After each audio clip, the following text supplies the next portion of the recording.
Good morning everyone, welcome back to my channel to a new mini vlog. সবাই কেমন আছো? আশা করি সবাই খুব খুব খুব ভালো আছো। আজ আরও একটা রোববার চলে এসেছি একটু রান্না করতে। লাস্ট রোববারে ঝগড়া করে গলা খুব ব্যথা হয়ে গিয়েছিল, তাই আর রান্নাবান্না সেরকম হয়নি। আমাদের আগের দিন ব্লগে আমি শাক রান্না করে দেখিয়েছিলাম, আজকে হোস্টেল স্টাইলের আন্ডা কারি করে দেখাবো। বেশি কিছু ইনগ্রেডিয়েন্ট নয়, ঝটপট চটজলদি কীভাবে রান্না করা যায় সেটাই আমি শেয়ার করব।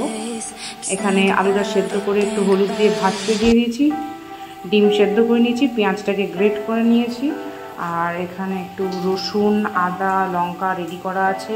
টমেটোর প্রচণ্ড দাম, তাই টমেটো দেবো না।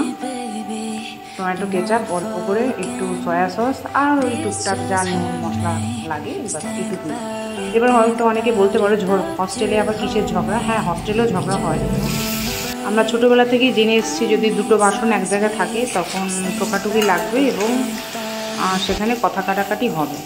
তো ঠিক আছে, অত কিছু মাথায় না রেখে নিজের মতন করে চলাটাই ভালো। লাইফে ভালো থাকতে গেলে এবং বেঁচে থাকতে গেলে অনেক কিছু ইগনোর করতে হয়, অনেক মানুষকে ইগনোর করতে হয়। আমি এখন ছোটোখাটো জ্ঞান আমার ভিডিওতে দিয়েই থাকি। আমি জানি না কতজনের এই জ্ঞানটা কাজে লাগে, তবে আমি চেষ্টা করি কখনো কখনো এই জ্ঞানটা দিতে। পুরোটাই আমার জীবন থেকে শেখা। তো যাই হোক, আমার আলুটা ভাজা হয়ে গেছে, এবার এটা তুলে নেব। তারপরে আমি ডিমটাকে একটু ভেজে নেব। এখানে ডিম আলু ভেজে রেডি করে নিয়েছি। এখানে মশলাটা একটু কষিয়ে নিয়েছি, তারপরে আলুটা ঢেলে দেবো। আর ভাত রেডি আছে।